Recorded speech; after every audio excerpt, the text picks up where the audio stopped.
अस्सलाम वालेकुम जी। बहुत ही इजी और बहुत ही मज़े की रेसिपी आज मैं आपके साथ शेयर करूंगी दूध दुलारी की।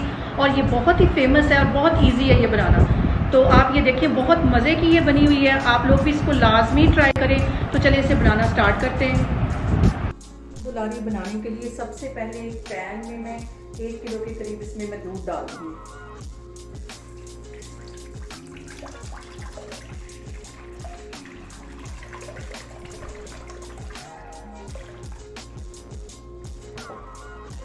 और इसके साथ ही ये 1 प्याले के करीब ये कलरफुल सवैयाँ हैं, ये इसमें चली जाएंगी। तो ये ज़रा सख्त होती है तो इसके साथ ही मैं डाल दूँगी ताकि ये अच्छी तरह इसमें गल जाए। तो इसको अच्छी तरह इसमें मैं मिक्स कर लेती हूँ और इसको बिल्कुल हल्की आग पे, जब तक ये गल नहीं जाती इसको हल्की आग पे मैं पकाती रहती हूँ। तो फिर मैं आगे आपको दिखाती हूँ। इतनी देर तक हमारी सवैयाँ पक रही, उतनी देर में मैंने आधी प्याली के करीब इधर ये दूध ले लिया है और उसमें 2 टेबल स्पून के करीब इसमें ये मैं कॉर्नफ्लावर डाल दूँगी।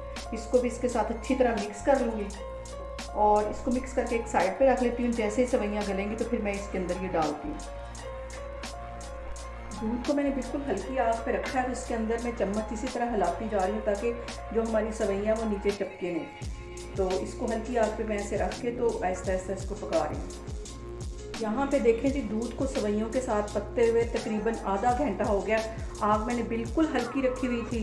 तो अब इसमें मैं 1 प्याली के करीब ये खोया है ये इसमें डाल दूँ ताकि अच्छा सा मज़े का हमारा ये दूध दुलारी तैयार हो।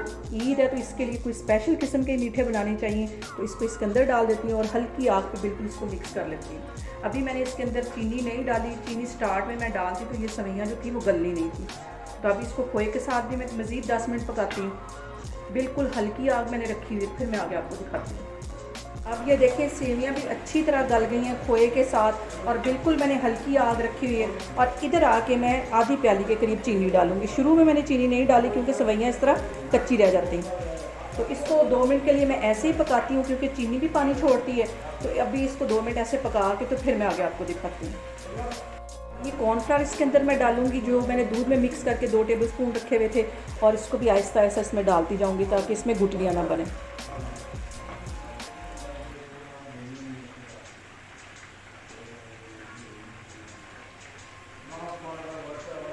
और इसको मज़ीद 2 मिनट ऐसे पका के तो मैं चूल्हा बंद कर दूँगी। तो बाकी चीज़ें मैं बाद में ऐड करूँगी जब ये ठंडा हो जाएगा अच्छी तरह सारा कुछ, तो फिर मैं इसमें बाकी चीज़ें ऐड करूँगी।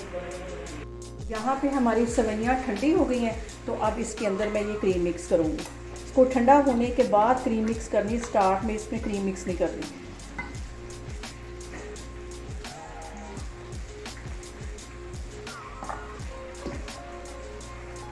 इसको अच्छी तरह मिक्स कर लेना है।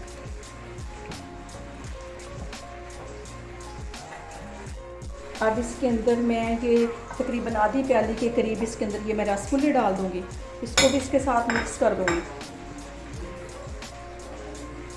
और जब ये सारा कुछ ठंडा हो जाए तब आपने ये सारी चीज़ें डालनी है। और अब इसके अंदर एक फ्रूट कॉकटेल का मैं टिन डाल दूँगी और इन सारी चीज़ों को अच्छी तरह मिक्स कर लूँगी।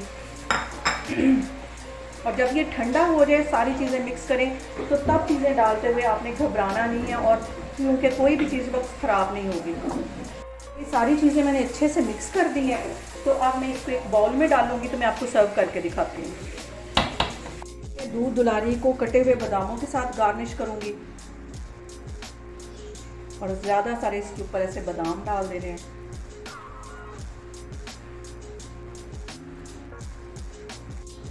यहाँ पे देखें जी, बहुत ही मज़े का हमारा दूध दुलारी बन के तैयार हो गया। आप लोग भी इसको लाजमी ट्राई करें और मुझे कमेंट्स में बताएं कि आपको मेरी रेसिपीज़ कैसी लग रही हैं। इंशाल्लाह ताला मैं एक और रेसिपी के साथ आपके सामने आऊँगी। अल्लाह हाफिज़।